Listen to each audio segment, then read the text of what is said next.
the Grows Your Business show. Today, we have a special guest who goes back a minute. We were just talking about how long we've been in the space, and we feel like that just gives us some credibility a little bit. And certainly in his case, it gives a lot of credibility. He had one of the very first Facebook ad agencies. So, from a paid media perspective, I mean, he's been around a long time, knows the game, knows that it is a constant evolution. And that's what we're going to talk about today. What is happening in the paid media space as it relates to you? We need to understand what is shifting, how we're going to ultimately need to be marketing our businesses. So if this is something you need to know, you are in the right place today. And as you guys are coming in, just give me a quick shout out where in the world you are. I'm super thankful that I have my voice almost back. I can't decide. So y'all, let me just tell you this real quick. Some of you may understand this. I either got a cold from where, or I had COVID. I'm not sure, but do we even get colds anymore, or do we automatically assume that it's COVID? I don't even know anymore. But I got this massive cold, and I've had almost no voice for since last Wednesday. So at least got my voice back today. Mostly it's a little froggy still, so it is what it is. But as you guys are coming in, just give me a shout out. Where are you this morning? A couple of quick things before we bring on our special guest. We do giveaways on all of the shows. So, hey, Margaret, glad to see you. Chicagoland, is it cold up there? It is. It's supposed to be chilly here. I always say this because I feel so bad. I'm in Tampa. So when it's chilly here, it's like, anything that's in the, little less than 70 degrees, I think is chilly. That's my thin blood. Good morning, Stu. I bet it's a little nice down in down in Miami. Good morning, Chuck. Glad you're here. I've heard that it's super cold in Virginia, like in the teens, right? Um, Margaret saying frozen up there. We could probably bring her on and she could sing Frozen for us. But anyway, all right, I deviate a little bit. Y'all know I do that occasionally. So, giveaways. Let's talk about giveaways because everybody likes to win something. So since we're talking about ads today, and technically I think a lot of times when people think paid media, they think automatically Facebook, right? Like that's the first touch point that a lot of people think, well, okay, Facebook ads. And it's a scary thing. It's like, oh, if you haven't done Facebook ads, like I'm not sure I want to do Facebook ads because I've heard they're hard or whatever. But since we're talking about Facebook or paid media, through the lens of Facebook sometimes, we're going to be giving away a couple of Facebook mugs today. So I don't Facebook stalk. It's called research. All right. So we're going to be giving away 2 of these mugs today. So mamas out there is no better, I say this because from a mama perspective, but I don't think we stalk our children, do we? No, we're just research. We're trying to figure out what's going on.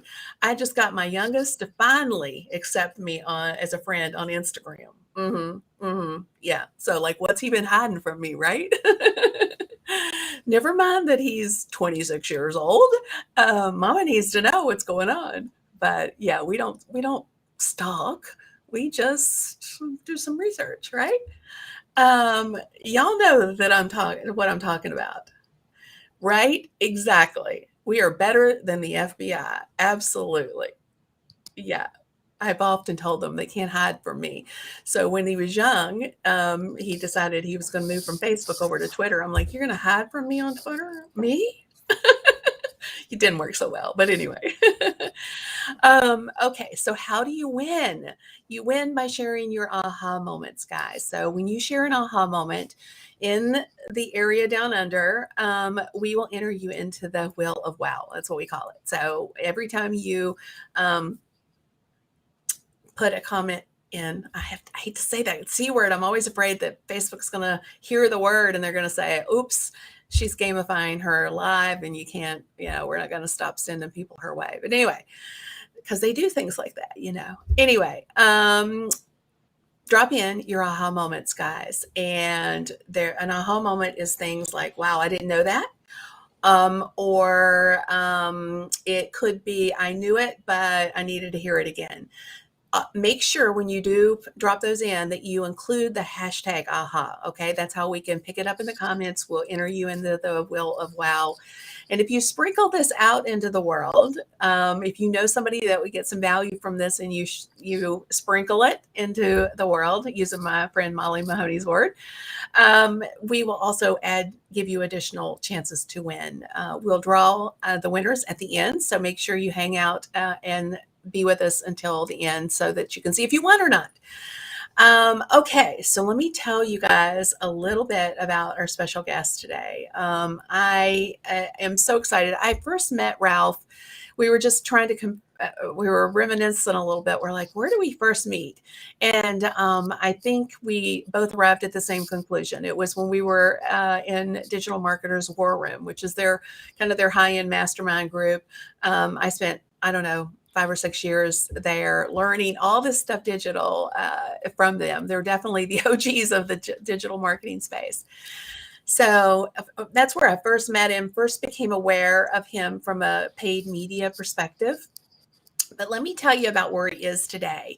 He is the founder and CEO of an agency called Tier 2. He uses a proprietary system called Customer Acquisition Amplification, which I want to know what that is, right? To unlock the online potential of purpose-driven businesses to help them scale and grow. Ralph's 100% virtual agency with people in over 22 countries and 6 continents, and manages a portfolio of social media advertising customer accounts in over 55 industries with an annual spend in excess of $100 million. That means he's spending $100 million in ad spend every year, y'all. So think about that for a hot second. Do you think he knows what he's talking about? Yeah, I think so. He has a podcast. So if you're interested in understanding more about paid media, you definitely want to tune into his podcast, Perpetual Traffic. It's been downloaded over 8 million times, and he's helped tens of thousands of people grow their businesses through online traffic and conversion strategies. Ralph splits his time between Boston and Cape Cod, Massachusetts, with his wife and 2 college-aged sons. So, guys, I want you to put your hands together for Ralph. Ralph, welcome, welcome, welcome. I'm so glad you're here. Great to be here, Kim. Thanks for inviting me. It took a little doing to get our schedules synced, but yeah, awesome definitely. to be here joining you. So you have 2 college-age boys. Now, how far is and I'm assuming, well, 2, let's just talk about that for a hot second. I mean, 2, you have to be hustling for clients to pay for 2 kids in college at the same time. Yeah, thankfully I have a highly intelligent and forward-thinking wife who started saving for this stuff about 20 years ago, as soon as they were born. I think as soon as they came home. But yeah, so yeah, I've got 2 college-age kids, one who's back in school up in New Hampshire, another one who has like about 5 or 6 days left here, and going back on Sunday. So right. Yeah, life just evolves. You have kids, obviously. It's a very different phase of life now with them being adults, and we whether or not it was a good decision or not, allowed them to start swearing in the house about a year ago. So I don't know if that was such a great decision, but they're like 2 adults, big, Yes. really good kids and doing well in school, and happy to have them home for Christmas, but happy to see them go back too. Yeah. Well, it's so funny when they first leave, it's such an adjustment, right? It's so hard, I think, initially, to just being back to yourself. But then once you get used to it, it's like, it's kind of nice. And then but it's super nice. I love waking up the day after they come home and knowing they're in their beds. Like, there's just something from a mama perspective. I'm just like, oh, that my kids are here. I don't think that'll ever go away. Is just knowing they're home. When they wake up at like 11 a.m. That's the case. Or maybe not. Well, it's so funny because both of mine have gone through that stage. So let me tell you, it gets better. So they go through where they don't wake up until the middle of the day, and then they get jobs, and then and they realize they have to get up. And so, Mhm. and then they get up. So now mine are back to regular people. Regular people schedules. That's funny. It Yeah, gets we're better. looking forward to that. That'll be Yeah. nice when that happens. Yeah. They're still in college mode, which is okay. Yeah, It's just mine are 26 and 30. So just a tad bit older than yours. Yeah. right, It's hard to right. believe I have a 30-year-old kid, but wow, it's crazy. Unbelievable. Yeah. Time flies. Okay. So I always like to start a little bit with kind of the background of, I, I think that people that see opportunity knocking and they like run into that opportunity and build amazing businesses, I love hearing their backstory. So I almost feel like that's I don't know. So I'm leading you a little bit, but Yeah. what tweaked your interest in saying, hey, I'm going to start a Facebook ads agency initially back in the day? Like, did you just see it as an opportunity? Were you doing it for yourself and people were asking you 1,000 questions and you're like, okay, I can do it for others? What got you started down that journey or down that road? Yeah, I mean, quite honestly, I think I stumbled into it. It was more of I needed a way in which to create a business. And I was in the corporate world for 20 years. I'm not, a 20-something-year-old kid, as you can see from the gray hair and the gray beard. But I was fired twice in the corporate world. And after the second time I was fired through like this big corporate shakeup, had a great job, company car, expenses, was running the whole East Coast sales division for a Fortune 500 company, was moving my way up the corporate ladder. And, just after the second time I was fired, I realized that I just can't work for anybody but myself. I can barely take orders from my wife, but I do. But the point is that I needed to figure out a way in which to make things work. And I had started online marketing with what I thought was a business that eventually led to my downfall at that company, which was a sales management training site. So I was sort of doing that on the side after, my wife gave me The 4-Hour Workweek by Tim Ferriss, which is sort of the classic now. Like so many internet marketers started off that way. But when I read it, I was like, this is amazing. People are actually making money on this thing called the internet, which sounds ridiculous now, but back then it was a novel concept. So I started my own blog. I remember the first day I got my first 3 opt-ins for a lead magnet that I had figured out like how to do that. And thankfully that was sort of going on in the background while I was working, this corporate job.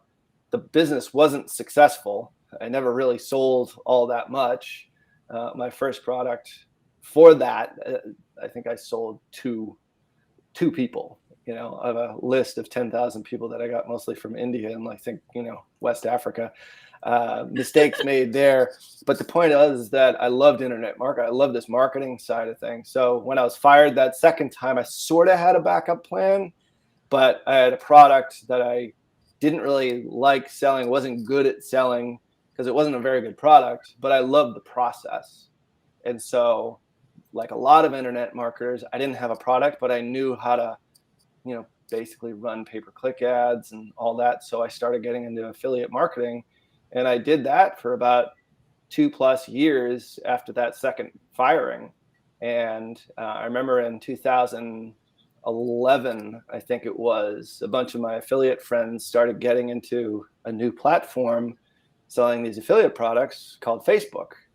And I knew that, there was a lot of people that were on it at that point in time. It wasn't like the 4 billion monthly active users, that kind of thing as of right now. But I was an affiliate for a dating product, which I'm afraid to admit now because it's kind of ridiculous. But anyway, so I realized that the targeting on Facebook was pretty good for one thing, which was where they live, what age they are, what their marital status is, if they're interested in men, women, or other.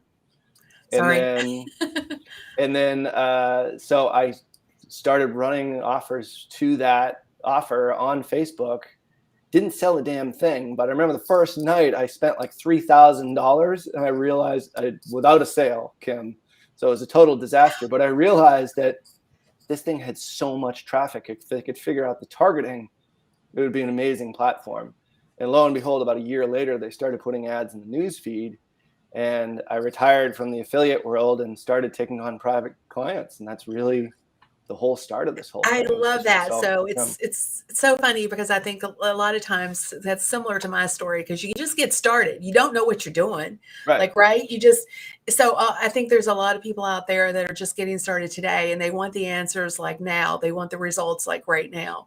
The reality is it took me 5 years to make my first $60. Like, I plugged away for a long time trying to figure it out and tried different things and tried to a lot of different avenues until you figure out what's going to ultimately work for you. It sounds like you, like me, just tried to figure out, you were just kind of moving from one thing to the next until bam, something connected, something started working, and now that one thing has launched you into an amazing business model and your entire focus right now. Now I know you're bigger than just, and that's one of my questions too, is I think a lot of times when people think paid traffic, well, I'm going to ask the question and then I'll circle back to something else that come into mind when I started to ask this question. I think a lot of times when people think about paid traffic, they think Facebook ads. That's their Right. number one go-to. But what is paid media? If you had to describe it, like, what is it? It's not just Facebook ads. Yeah. It's everything. I mean, we're traffic agnostic, really. I mean, we focused on very early on onto Facebook because we stumbled on it. And I realized first off, there was a ton of people that were on there, a lot of buyers. People would actually buy and click on ads and buy. And that was when I was selling those affiliate offers. I realized that even though that first day I didn't sell a damn thing, I eventually figured it out. And then as soon as those right-hand rail ads moved into the news feed, that's when everything changed. And that's when Facebook, all of a sudden, I was doing Google pay-per-click, I was doing Yahoo, MSN, like I was doing all these display channels. I was calling up websites and buying space on their site. Like that's how I actually used to do it. And we just pivoted our whole philosophy. It was me basically and two VAs at that point in time to this one channel, which was Facebook at that time, no Instagram. But I would always say, and I still say it to this day, it's like traffic is just a way in which to get eyeballs on your offer. And no matter how you do it, like we have some companies that we work with right now that have tremendous direct mail businesses. Like I would never say, oh, shift all your focus over to Facebook. We have customers that use a fair amount of TV, connected TV, like they do newspaper ads, like however you actually get traffic and sell, like it's all good. What we found is that if we really focused on this one channel and got really, really good at it, and we've got a saying in Tier 11, which is, we do nothing unless we want to be the best in the world at it. And we really felt like in 2013, 2014, we could be the best in the world at this one thing. And there was a huge demand for it. And like I said, I think when we were talking before, it was us and I don't know, Kurt Molly and Jason Horning. And that was kind of it. Like there wasn't a Facebook ads agency. And so we just became known for that. We've since diversified. We do all paid social, paid traffic. We don't do offline stuff. But when you talk about traffic, Kim, and this is, the subject of our entire podcast, 300 some odd episodes, is it doesn't matter how you get it. It's like traffic is just a way in which the world will see your offer. And you have to have a good offer, which we've both learned from Ryan Deiss, I think, because all the traffic in the world doesn't mean anything unless you actually have a really good offer that converts. And then you can figure out how you can turn that cold traffic initial sale into lifelong customers. And that's sort of the second phase of the whole process. But traffic is just the first part. So everything, the more you can diversify your traffic streams, the better. The thing I think a lot of people like about Facebook is it's so easy to get started. You need a credit card and a page, and it's kind of easy to navigate and get ads up and running. So we started there and doubled down on it, and it's worked out pretty well. I love how simply you made that sound. So I try to simplify it a lot of times with something that's just like, hey, all you need to sell online is an offer and traffic. The problem that I find, and I bet you would agree with me, is that most people are still, and I think this is the shift, and this is something I wanted to talk about because I feel like traffic is changing. Maybe it's not changing in the context of people are still out there. That's not changed, but I feel like that the way we reach them has maybe changed because traditionally, like there's what I'll call old style marketing, and then there's the internet came about, and then social media came about, and social media was like, oh my gosh, I can market my business for free. First time ever that we've been able to market our businesses for free. And I think there's so many business owners out there that have gotten used to the mentality that they can market their businesses for free. And that is where we need to put the brakes on, because it's almost no longer true. It is almost to a place where, y'all, if you think you're going to market your businesses for free and get traffic, for free, I think we're almost at the end of that train. I think that train has come almost to a stop. I think we have got to understand that we have got to start investing in our traffic sources. So that's my 2 cents. What do you think? Am I right, or am I calling a spade here, or what? I think the organic end of traffic is just really, really hard to do. And I once heard, I forget who said this, to get a video to go viral, you have to do at least 1,000 videos to figure out which one is actually going to go viral. And then that one that goes viral, we really don't know why. So it's so unpredictable. And backtracking a bit, even before, when I was doing paid media, I was doing SEO, and a lot of black hat SEO, which is, free traffic, air quotes, but you still pay for it with time. You do backlinking, you create content, you do your keyword research, you do all those sorts of things. And I just found that was so unpredictable. Why not turn off, or turn on and off your traffic like a spigot, in essence? And that's what I found so fascinating with Facebook to start off. Coming from the pay-per-click background, which is where I really started, Google and MSN and Yahoo. If you can believe that. Yahoo was actually a great source for me. I made a killing off of Yahoo back in the day with banner ads and stuff like that. So I told you I go back a hot minute. That's good. So I think there's so many shifts that are happening, and we've had a lot of shifts happening in the past year. I would say even all this, iOS updates and things of that nature. But one of the things I want to plant a seed with everybody, and I want you to think about this, because it is a direct reflection of a specific amount of money and an outcome. So if you knew that you could spend, if your offer, let's just put it this way, if you have a good offer and it is $5,000, let's just say you have a coaching package or, something like that, $5,000, and you knew that you had to, you could be out there hustling, trying to figure out how you reach your people. And, you might randomly bump into somebody occasionally that takes you up on your offer, but you're inconsistent. But if you knew you could spend $600 roughly, maybe $1,200, even if it's high on the high end, $1,200 to get a $5,000 sale, would you do it and stop doing all the hustling? 100%. I'm just saying that's what paid media does for you, you guys. The great CPA right there. Right? Cost per acquisition. But I think a lot of business, what we found is just doing this for 10 plus years now, working with hundreds of businesses and spending a lot of money, like you'd mentioned before, it's not the ability to scale that prevents a business from scaling up. It's the mindset of the business owner and the fear factor of spending $1,200. I have to spend $1,200.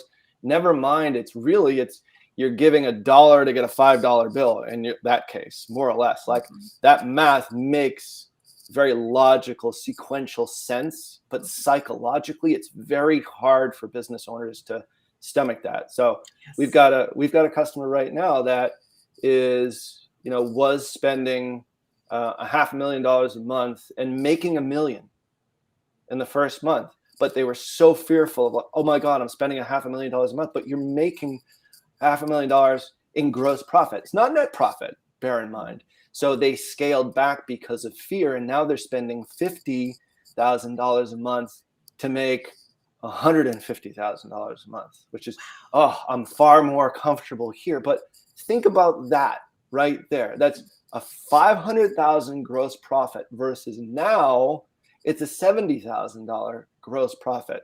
Like, which is the healthier business?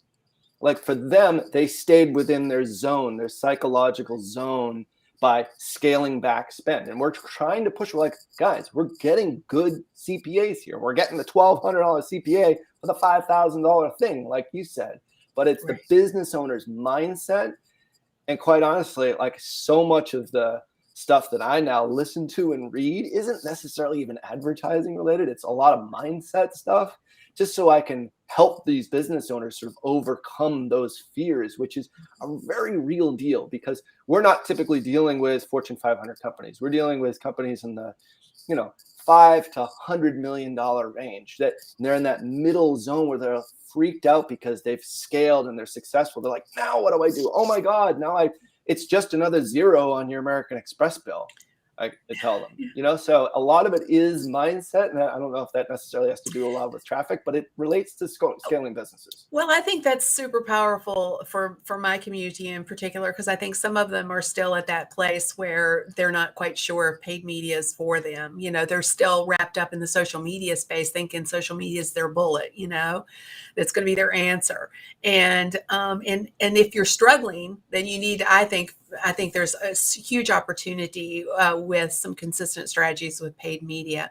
But let's talk about some of the shifts. How has things, obviously in the internet space, things change constantly. In the social media space, things change, I think sometimes every 15 minutes, honestly. It's so crazy. But if you had to put some key components, lay some key changes out that have happened in the paid media space in the last little bit, what would those things be? Yeah, I think probably three things. First off, triangulate your reporting as much as you possibly can. Everyone who's been running advertising on Facebook the last year, especially in the middle of the summertime, all of a sudden we lost a great deal of visibility on the Facebook ads platform.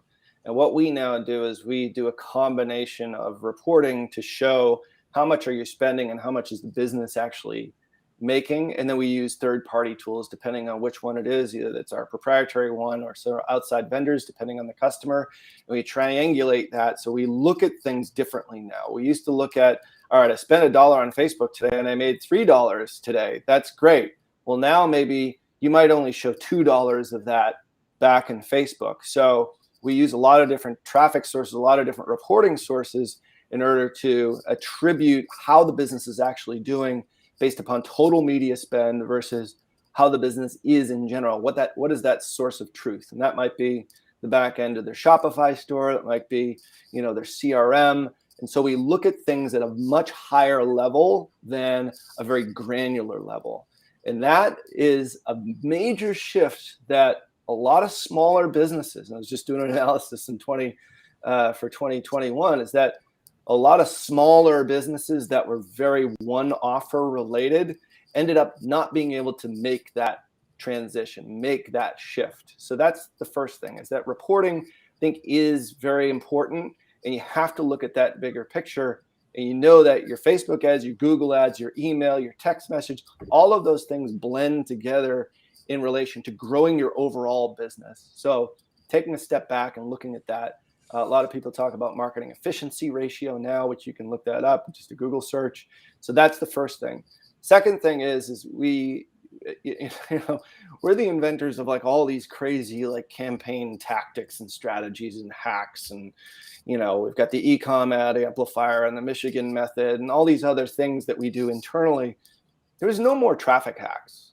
So what we decided, we made a very fundamental and intentional shift is I would say 2019, we realized that we as a business, we're very media buyer focused. So if I look at the org chart of Tier 11, it was 80% or 70% were media buying, and the rest was administrative and maybe some creative people. We've shifted that now to it's about 50-50. So 50-50 for art directors, creative people, copy chiefs, copywriters, and then media buyers and ads managers. And the reason for that is that the front end messaging is the key to success with paid traffic now. Yeah, there are still tactics and strategies out there for campaign management, but they don't work like they used to work. There's no traffic hack. There's no magic hack. But what wins out is, like we talked about, really good to great to unbelievably great offers. That's the first thing. A lot of those kind of sell themselves. But secondly is going very, very deep on your messaging, your research, your avatars, not even your targeting quite as much, because the targeting isn't quite as great as maybe or granular as it once was. And so the shift for us has been incredibly deep dive research on the front end for messaging and like psychological triggers that really speak to the audience when it comes to pain resolution or a desire, really how they think, not necessarily who they are, not the demographics of the 35-year-old female that lives in Austin, Texas and drives a Chevy minivan or whatever it happens to be. The point is that like our front end messaging is now such a major focus because that's the shifter that we've seen in social, especially in the last 6 months with a lot of this lack of visibility. So that was an intentional shift about 2-3 years ago. The other shift that we made about 2 years ago, we started doing this, was offering services, not just advertising. So we're kind of known for Facebook and Instagram ads. That's great, direct response, performance, all that sort of stuff. But what is hidden below the surface there is other media channels, which include TikTok, Snapchat, all the socials, YouTube, Google. But we start typically with Facebook. But the other part of it, and the other weapon that we have, is something called conversion architecture. Conversion architecture is after the click. After the click, meaning how can we even enhance or improve the offer or the articulation of the offer once they actually click? Because if you think about advertising, Kim, it's like before the click, after the click. When the two of them are in real sync, all of a sudden magic happens. And what we found is that a campaign trick on the before the click side used to really move the needle for customers. Didn't matter what happened after the click. But about 2 years ago, we started to realize that the after the click stuff is really, really important. We did a beta test for 3 of our customers. They all loved it. They all got great results. We're like, oh my God, we got to integrate this into our plan. So now that's a big portion of what we do inside Tier 11. And it's a game changer because if you can get somebody to like really resonate with their message, really resonate with who they are, what they're thinking, what they're feeling, right at the moment of the click, that zero moment of truth, and then they click to a page where there's an offer and an upsell sequence that really resonates with being able to cure whatever that pain is or achieve that desire. All of a sudden, if you can increase your conversion rate on your page from maybe 1% to 2%, well, your $100 CPA now goes down to $50. You can now afford to pay more for traffic. And maybe if you increase your average order value with after the click and after the initial purchase, upsells, add-on purchases, one-time offers, offer optimization is what we call it, then that's a real needle mover. So those 3 things we found have really helped us sort of weather this storm. I think that a lot of companies have had challenges with in the last year, and it's worked out well for us. I love a couple of things that you said because I found them to be so true in my business. So messaging, honestly, oh my gosh, I can't even, we just recently put together through a 2-year journey. I mean, seriously, it's been a 2-year journey of getting what we're calling magnetic messaging framework put together because we went on this journey for my own brand. I spent like $60K trying to get a branding company to figure it out. Well, that was a complete failure. I mean, but it was the best $60,000 spent, lost, whichever way you want to look at it, because it forced us internally to do the work, because you really do need to do the work. And I think, again, it goes back to, we're going to have to go back to marketing basics and do the work. It's not going to be as easy as it has been in the past. So that's the front side. I 100% agree with you that if we don't nail that down, I feel like it's almost like we got to a place where it's not that our avatar is not important anymore, but I feel like if we can nail our messaging, then our avatar self-selects in. and then they'll spit out on the other side. That's kind of been my experience. Now, sometimes your avatar is exactly who you think it is, and sometimes it's not, because you got clear on your messaging. And then the other thing I love that you said that I found to be exactly true too is you've got to give people a process after. You've got to give them ultimate journeys, if you will. Whether it's an upsell of some sort, or you're nurturing them. Maybe they're not ready to buy from you in the moment, or they spend a little bit of money with you, but they're not ready to spend big money with you. So what's your plan after the click? And that's work too. You this stuff is not as easy as it has been. And I think that's the thing that we're just going to have to understand, that we've just got to do the work. I think maybe a good example of this, and we're seeing it right now. I don't want people to necessarily opt in just to opt in, but at Tier 11, we've really focused a lot on just getting our message out there for years and years and years. And you'll see our marketing message now is so much more focused, and there's 3 pathways in which people can come in to our world, just using us as an example. I could use a lot of customer examples as well, but our front end offer for years and years was, hey, you like what you see? Book a call with our team. Mm-hmm. Now there's a certain percentage that is going to say, sure, I'll do that. There is a certain percentage, a larger percentage, that will not. Mm-hmm. So what we started to realize is that, we can't have just one front end offer. This is what I'm talking about. A really good offer is you have to have levels of your offer too. Not so much that you confuse people, which is a sort of a fine line, as you know.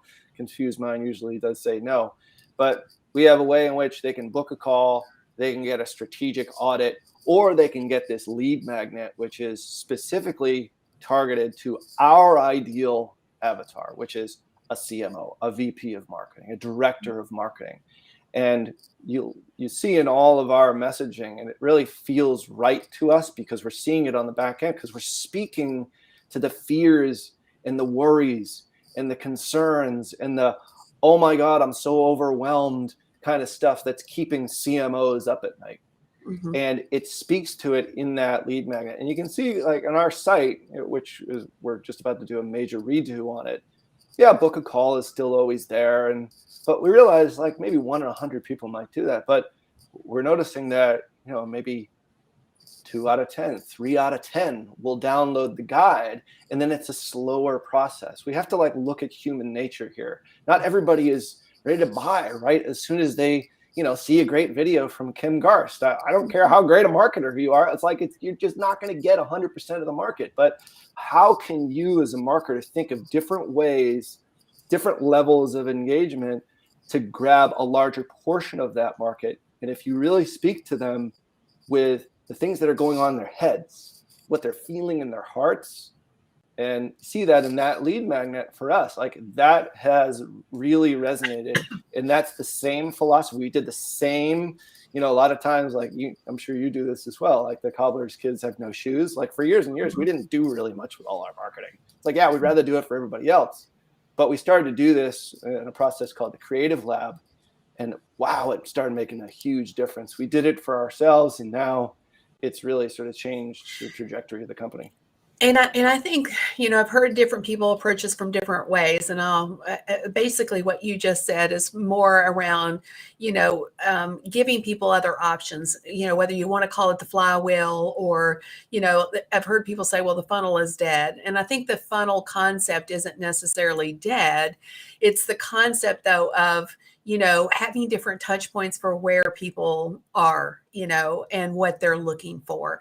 To your point, some people don't want to get on the phone yet. They're not ready to make a buying decision, essentially. They don't want to be sold to, but they want more information. So maybe it's a video, maybe it's, so having that more of a flywheel part approach to your content is a smarter approach.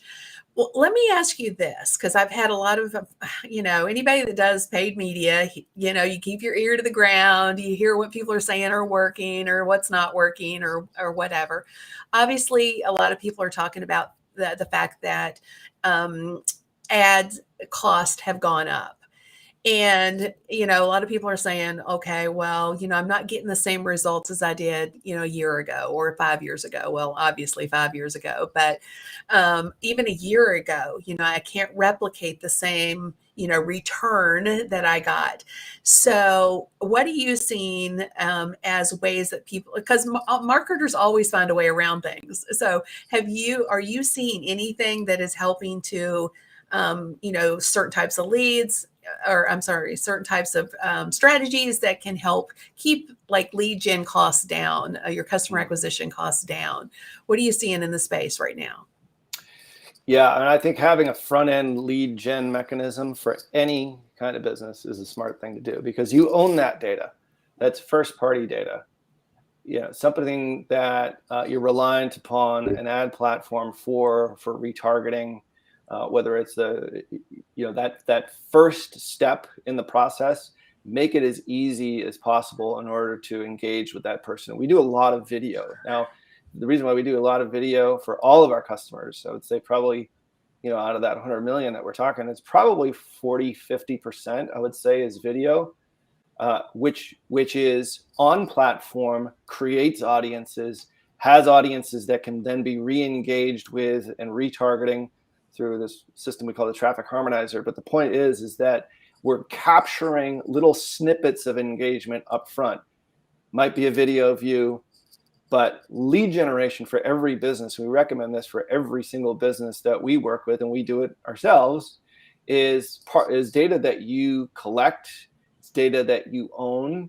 And as far as the traffic costs, you're absolutely right. It seems like it doubles or triples every single year. And even with the iOS shakeout in the middle of last year, we all fully expected we would see a lot of CPMs actually going down. Well, they went up as a result of that.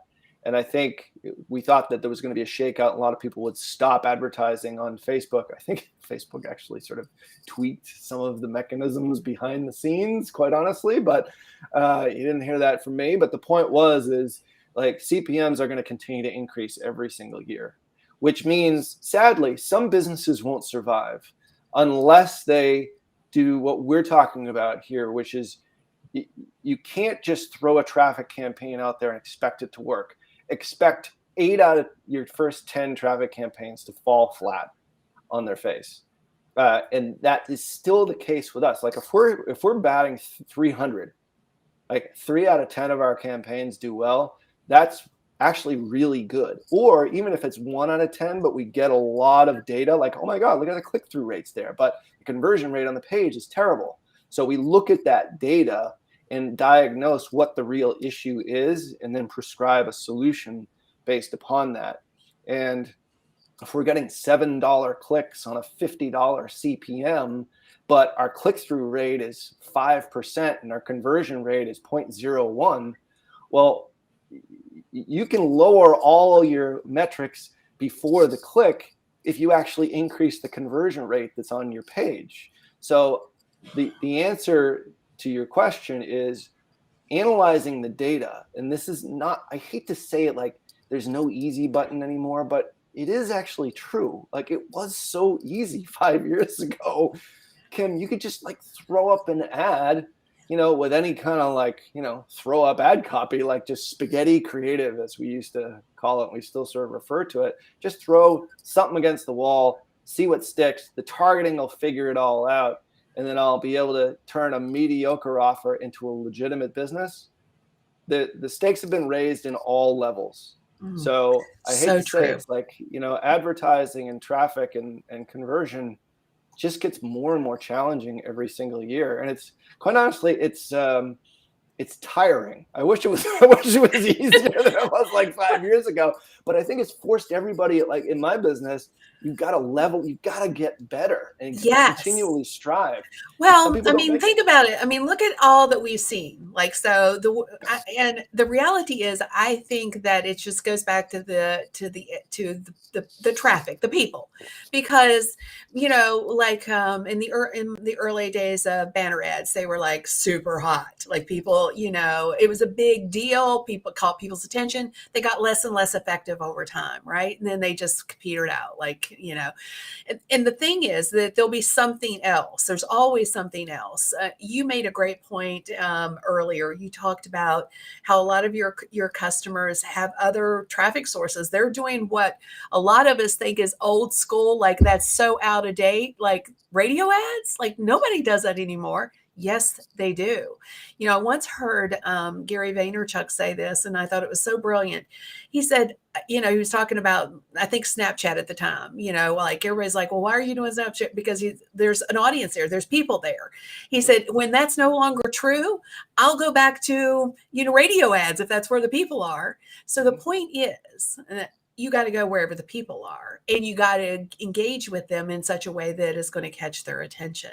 So I feel like a lot of, the costs are going up. It's because we've become desensitized a little bit to ads, and or the messaging is not as clear to attract the attention. So something else Gary says is we're day traders of attention. That's really what we're trying to get. We're trying to grab attention in a moment that's a thumb stopper, we are competing with so many things today that it can be really crazy.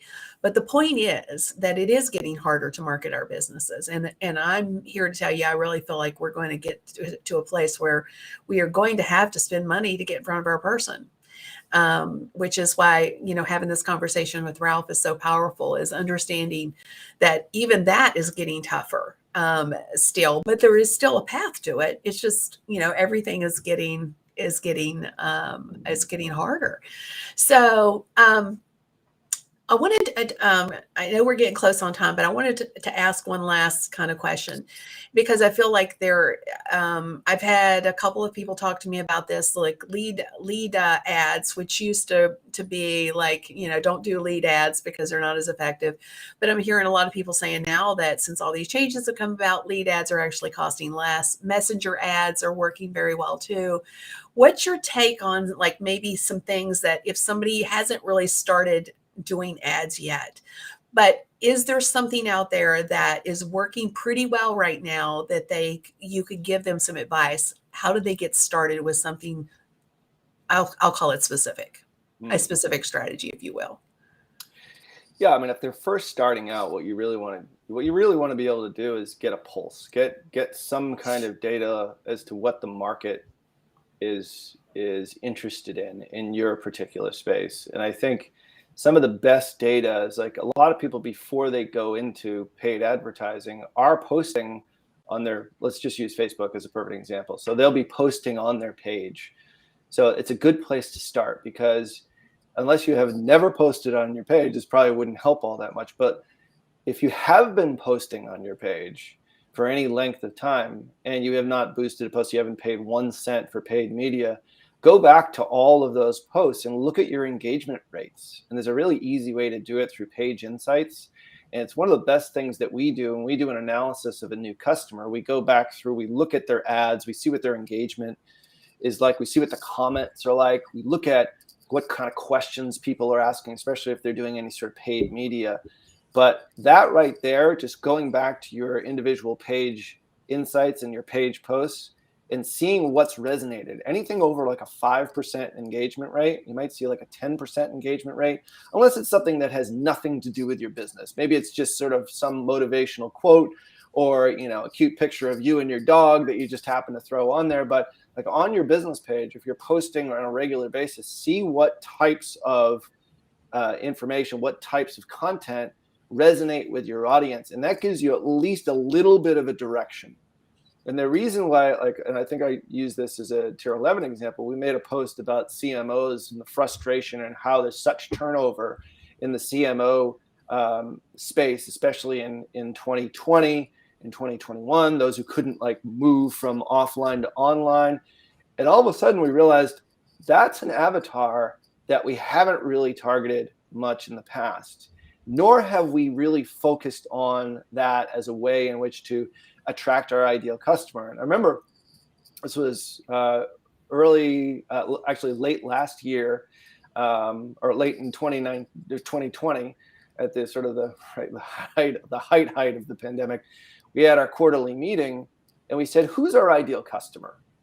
And who do we love working with? And who is it that we really want to attract? And the funny thing was, it was this convergence of this page post that we had made on CMOs, and then with the real understanding of who our best customer is and who we love to work with. And it turned out to be one and the same. And it was right then and there we realized, okay, this is something that we need to look at. And so all of a sudden we started testing more and more of those types of either posts, engagements, started gearing our podcast a little bit more in that direction. And it was all because we had this one post that showed some signs of life. And now it's a full-fledged campaign. And when we do an analysis of a customer, like we do, we maybe have 10 or 20 calls per week, discovery calls for people who might want to work with us. The first thing that we do is we do what's referred to as a strategic growth plan, where we analyze all their ads, all their page posts for their page itself, and look for trends. And then sort of make, in this first it takes about 5 days for us to do it, but we take a guess as to what other directions, what other types of messaging would really resonate and work well, whether it's paid or whether it's just organic. You can find insights there. It takes time. And this is something that you as a business owner should be doing all the time, is analyzing your data and looking at the stuff that actually is resonating. And in many cases, one little snippet, one tiny little thing that we might see, we used to call it hacking the hook, Kim, way back when we were like, name everything. But if you find that one little thing, you can actually change the trajectory of your company, because all of a sudden this message, this avatar really starts to align, because you're now making decisions on who you want to target based upon data and not necessarily just throwing spaghetti at the wall and hoping something that sticks. So yeah, it's a I think really lots of easy times, way of doing it. When you don't know, because we all did it. We talked about our beginnings, right? We just got started. We didn't know what we were doing. But, a lot of times I think you pick what you think you want to do, and then you try to match it up with the person, and it's not a match. So I'll give you a quick example of kind of exactly what you were talking about, where I just had a conversation with a discovery call with a gal who was interested in my new program that I have. And she was talking about, she does systems for solopreneurs. And I'm like, okay, so a solopreneur doesn't have systems are not at the top of their priority list. Trust me, I've been there. I've had multiple businesses. So your person that is after systems is way further down the road. They're at a scaling place. So she was trying to sell something to somebody who didn't want it, and she couldn't understand why nobody was buying it. Right. Mm-hmm. So the same concept. If you haven't figured out and haven't matched, and like Ralph said, coming up with that one message that might be your entire platform that you never thought about because it's resonating with your person, it might not even be the person you thought it was, is my point. So it's important that you pay attention. And unfortunately, so often we're so busy doing all the things that we don't pay attention to our data, our numbers, or how people are engaging with us. So my hope is that this will spark you to go back and take a look at some of your stuff and see if, there's something out there that, really resonated with your community, the existing community that you have. On the flip side of that, if you have a successful product, that product, I hate to tell everyone this, has a finite lifespan. Mm-hmm. It is not always going to sell in its current incarnation. So, mm-hmm. But the fact that you have found success in a market with a specific avatar is a tremendous launching off point for other products and services, maybe things in the back end, additional services, maybe front end offers that bring people in. And so, we get approached by companies all the time. It's like, yeah, we've got this great idea for a product. We just need traffic behind it. I'm like, well, here's what I think you should do. You should open up a Facebook ad account, spend 4 or 5 months testing that. And then once you actually get somebody to buy it where it makes economic sense, then come back to us. because unless you have an infinite runway or you have tons of venture capital, like that first 4 to 5 to 6 months is just testing stuff. And Yeah. sometimes can, It's like, they don't end up buying it. And it's a bad market to message or product fit. And if that's such a the good case, you got to point. pivot. Such a good point. I feel like there's so many pivots happening right now in the space. Like I think stop buying the courses because nobody does the course. Nobody goes through the courses anymore. If you're selling courses, you need to shift how you position them, in my opinion. We're at this place where, well, there's a combination of things going on, but there's a lot of things I think from a testing perspective, and to your point, exactly what's previously worked for us may not work exactly the same way. How do we reposition it in a way that's going to give more value to our person? And I feel like just using the course space, like I've been talking about how I feel like it's broke. We really need to come alongside those people, with some sort of a guide or a mentorship or, coach, whatever because nobody goes through the content anymore. Like I mean, they may buy it in the moment, but nobody does the work. So, you have to help people keep the belief system of why they wanted that transformation in front of them. So being present, I just feel like there's going to be more work involved in making our money going forward. Yeah. Yeah. I always think of Tony Robbins. This is like old school. You'll maybe like this one. Remember when you used to like order info products and they would come in this big box with cassettes Yes. and you'd listen to it in your car? Tony Yes. Robbins once said, like, I ordered Personal Power and I listened to it like 100 times. I remember he said once, it's like 90% of people never take the cellophane off the box once they Right. purchase. I was like, Right. I'm not going to be one of those guys. But the point is like human nature hasn't really changed all that much. Now it's just digital. Back then it was like physical tapes that you had to like carry in your car and remember to bring it, and then it broke. And, so yeah, I mean, I think you've got to, even if you are selling the course, making sure that you're following up with your individual customers to consume it as much as you possibly can. And as long as it's valuable, as giving value, and you really have a great belief in what it is that you're doing, you're really serving the customer. And that might seem like a lot of, like, I already made the sale, I don't need to do that. No, it's all about consumption of the actual product, service, information. And then that way you're building goodwill. And I think from a business perspective, they now know, like, and trust you, and they're going to become an advocate for what you do. So if you come out with another course or whatever it is, next level stuff, they're that much more willing and able to buy. I totally agree. It's customer for life mentality instead of a one-off customer. 100%. And I just want to congratulate Janelle Weber and Christina Dennis for winning the Facebook Stalking Mug. So if you guys will run over to kimgarst.com/winner, give us all of your details. We'll get those ordered and shipped out to you ASAP. So Ralph, where can everyone connect with you if they want to know more? If they want to learn. I know you have your Perpetual podcast, but where would you want people to connect with you and how? Yeah, I mean, Perpetual Traffic, definitely head over there on iTunes. I mean, that's completely free. There's 350 something episodes. I think it's a good starting place. I mean, I do that with Qasim Aslam, who's really, really, I really enjoy working with him. He runs a Google Ads agency. We do a lot of stuff just talking about these sorts of things, as well as have really good guests there. You can check us out at tier11.com. If you're interested in the audit that I had mentioned, you can go to tier11.com/audit, but, only if you're ready, really. And, if you want to get our guide, like, it's right on our homepage, the CMO's guide, if you are a CMO. But point is, it's like we try to meet everybody sort of where they're at. Perpetual Traffic has definitely been helpful in just being able to help people understand traffic and obviously conversion and business in general.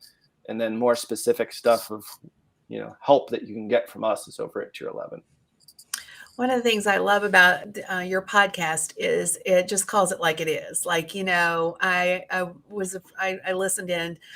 It probably been about 6 months since I'd listened to one of your podcasts, and so circle back because I was prepping for today's interview, and I was like, man, they just tell it like it is. They don't like sugarcoat it, or I was just very impressed. So definitely check it out.